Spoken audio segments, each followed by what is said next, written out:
మా వాడు 6th వచ్చాడండి.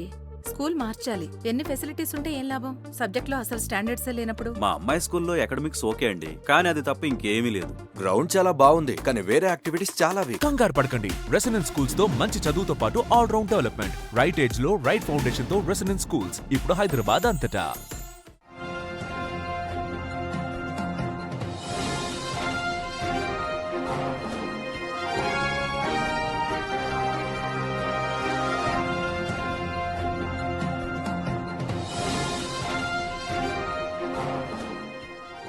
Breaking news. తెలంగాణ రాజకీయాల్లో నేడు మరో కీలక పరిణామం చోటు చేసుకోనుంది. మరో ఇద్దరు ఎమ్మెల్యేల ఫిరాయింపు పిటిషన్లపై శాసనసభ స్పీకర్ గడ్డం ప్రసాద్ కుమార్ తన నిర్ణయాన్ని ప్రకటించబోతున్నారు. ఇక గతంలో ఇప్పటికే 5 ఎమ్మెల్యేల పిటిషన్లపై తీర్పు వెలువరించిన స్పీకర్ నేడు మరో ఇద్దరు ఎమ్మెల్యేల భవితవ్యంపై క్లారిటీ ఇవ్వనున్నారు.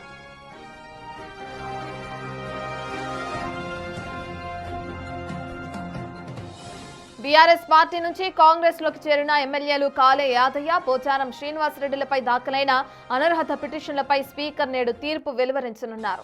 మధ్యాహ్నం 2:30 గంటలకు ఈ కీలక తీర్పు వెలువడనుంది. దీంతో రాజకీయ వర్గాల్లో ఉత్కంఠ నెలకొంది.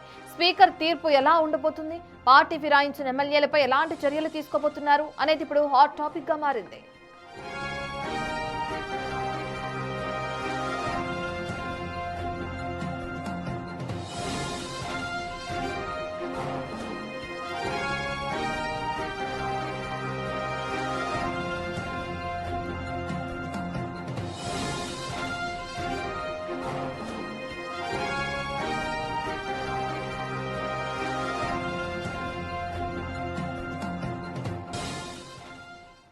అనర్హత వేటు గురించి ఇప్పటికీ అంత హాట్ టాపిక్ గా మారింది తెలంగాణ వ్యాప్తంగా అని చెప్పుకోవచ్చు. పార్టీ ఫిరాయించిన ఎమ్మెల్యేలు ఎవరైతే ఉన్నారో వాళ్ళని ఈరోజు ఘటన స్పీకర్ కి సంబంధించి నిర్ణయం తీసుకునే అవకాశం కనిపిస్తుంది. మధ్యాహ్నం 2 గంటలకి సంబంధించిన పూర్తి డీటెయిల్స్ అందించడానికి మా ప్రతినిధి హేమ అందుబాటులో ఉన్నారు. హేమ, రాష్ట్ర రాజకీయాల్లో ఇప్పుడు స్పీకర్ తీర్పు అనేది ఉత్కంఠ వాతావరణం నెలకొల్పే అవకాశంగా కనిపిస్తుందని చెప్పుకోవచ్చు. అయితే ఈ రోజు ఇద్దరికి ఎమ్మెల్యేలు ఎవరైతే పార్టీ మారిన ఎమ్మెల్యేలు ఉంటారో, బీఆర్ఎస్ నుంచి కాంగ్రెస్కి వచ్చిన ఇద్దరు ఎమ్మెల్యేల గురించి విచారణ కొనసాగే అవకాశం కనిపిస్తుంది కదా, వాళ్ళకి సంబంధించిన తీర్పు వెలువడే అవకాశం ఉంది కదా. మళ్ళీ ఎవరనుకోవచ్చు, ఎటువంటి వాదనలు జరుగుతాయనుకోవచ్చు హేమ? ఎస్, 2 తెలుగు రాష్ట్రాల్లో సంచలనంగా మారినటువంటి ఎమ్మెల్యేల ఫిరాయింపుల కేసులో ఇప్పటికే 5గురికి క్లీన్ చిట్ ఇచ్చారు అటు స్పీకర్ గడ్డం.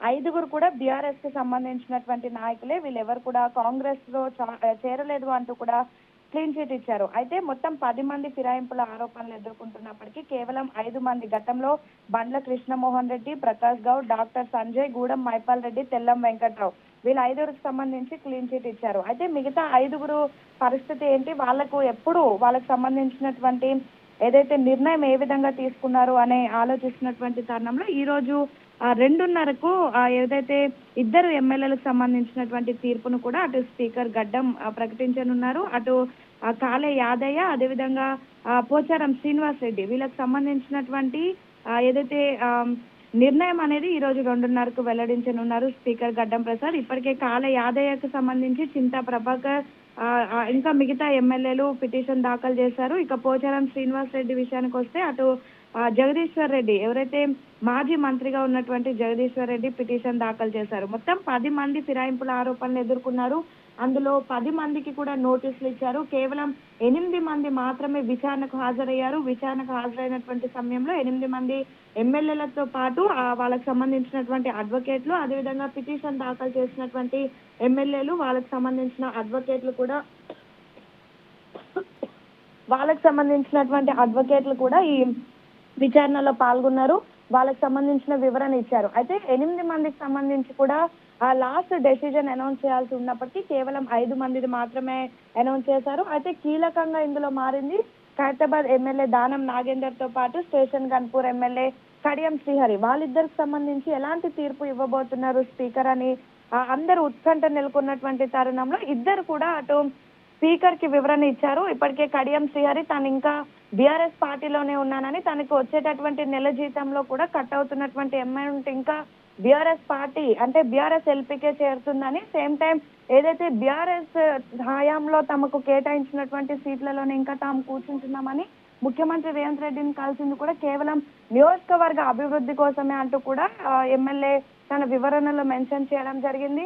ఇప్పటి వరకు ఆరోపణలు ఎదుర్కొంటున్నటువంటి ఎమ్మెల్యేలంతా కూడా ఇదే విధంగా చెప్పడం జరిగింది. సో వీటన్నిటికీ సంబంధించి ఇరు తరపున న్యాయవాదులు ఎమ్మెల్యే ఎగ్జామినేషన్ చేసి సుప్రీంకోర్టు ఇచ్చినటువంటి గడువు లోపే స్పీకర్ అయితే కీలక నిర్ణయం తీసుకున్నారు. ఇప్పటికే 5 మంది ఎమ్మెల్యేలకు మాత్రం క్లీన్ చిట్ ఇచ్చారు. మరి చూడాలి కాళ యాదయ్య అదేవిధంగా పోచారం శ్రీనివాస్ రెడ్డి వీళ్ళిద్దరికి సంబంధించి ఎలాంటి నిర్ణయం ఇవ్వబోతున్నారు. నిజంగా కేటీఆర్ చెప్పినట్టుగా ఈ నియోజకవర్గంలో ఉప ఎన్నికలు వస్తాయా లేదంటే వీళ్ళకు కూడా క్లీన్ చిట్ ఇస్తారా అనేది మాత్రం వేచి చూడాలి. Right, thank you Hema.